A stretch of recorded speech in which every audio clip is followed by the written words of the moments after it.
Welcome to A&M Education College of Creativity and Technology. In this video, we will learn about editorial cartoons. So what is an editorial cartoon?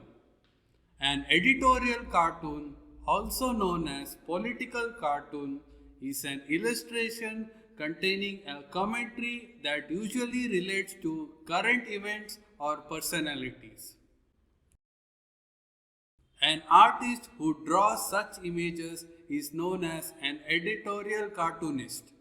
They typically combine artistic skill, hyperbole, and satire in order to question authority and draw attention to corruption and other social ills. Now let's look at the early origins of editorial cartoons. William Hoggart has been attributed with the early development of political cartoons.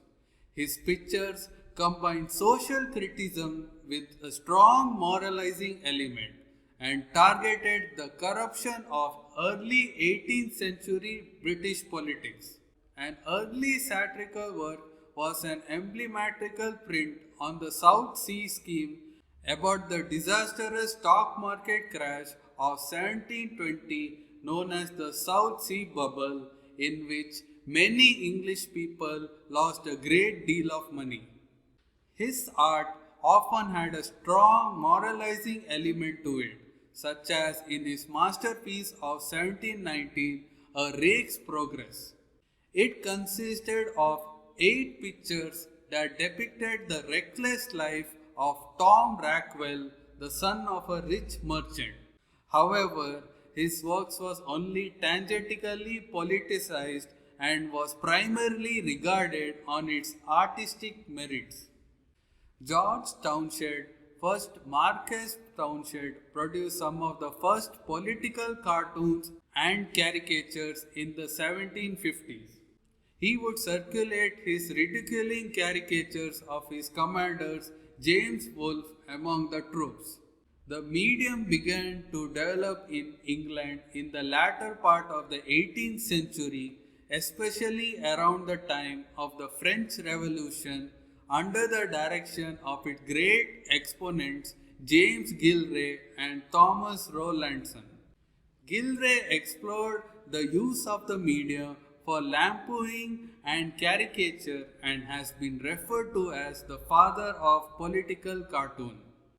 Calling the king, prime ministers, and generals to account, many of Gillray's satires were directed against George III, depicting him as a pretentious buffoon, while the bulk of his work was dedicated to ridiculing the ambitions of revolutionary France and Napoleon. The times in which Gillray lived were peculiarly favorable to the growth of a great school of caricature. George Cruikshank became the leading cartoonist in the period following Gillray. His early career was renowned for his social caricatures of English life for popular publications.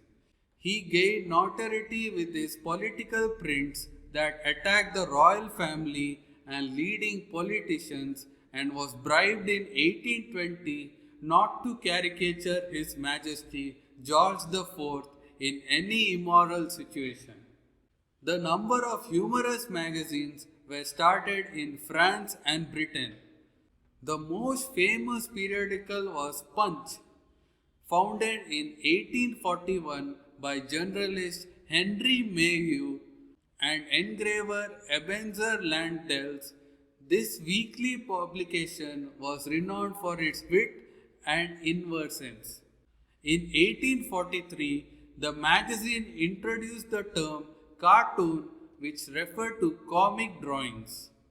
John Tennell, the chief cartoonist for Punch, was the most prolific and influential cartoonist of the 1850s and 1860s and perfected the art of physical caricature and representation.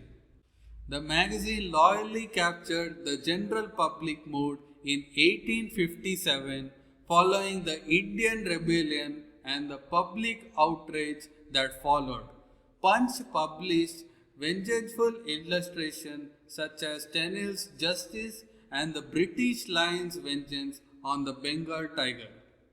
By the mid 19th century, major political newspapers in many countries featured cartoons designed to express the publisher's opinion on the politics of the day.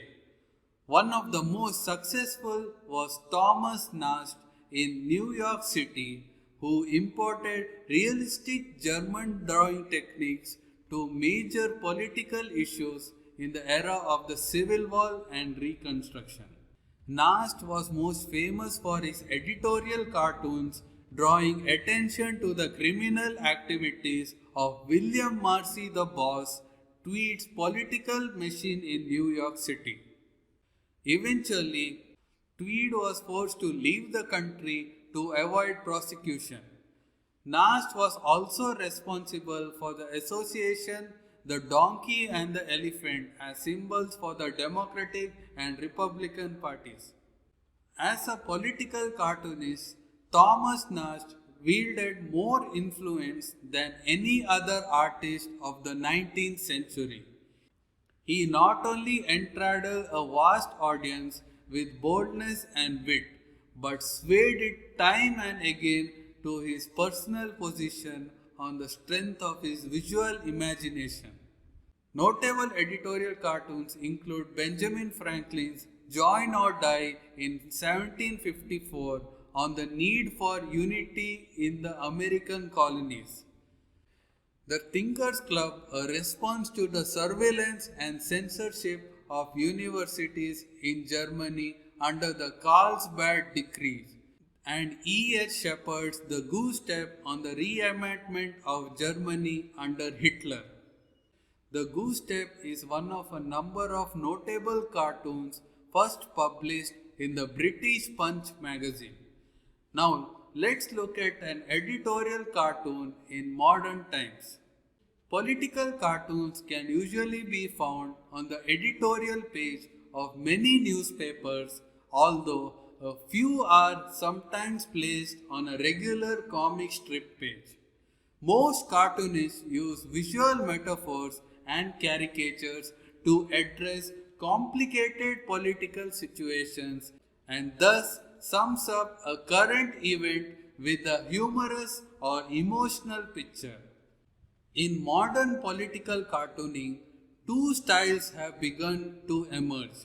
The traditional style uses visual metaphors and symbols like Uncle Sam, the Democratic donkey, and the Republican elephant. The more recent text-heavy style seen in Doonesbury tells a linear story, usually in comic strip format. Regardless of style, editorial cartoons are a way for artists to express their thoughts about current events in a comical manner. Though comics and caricatures have been considered a medium of entertainment, they have also served a powerful medium for campaigning and spreading awareness about various social issues that are prevalent in India.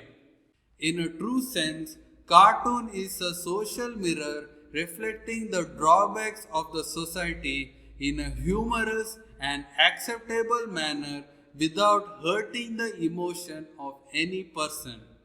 Famous Indian cartoonists like R.K. Lakshman, Mario Miranda, Paresh Nath, Harish Chandra Shukla, and many others have conveyed precious social messages through their cartoons, which have ultimately become instrumental in many instances to bring forth a radical social change.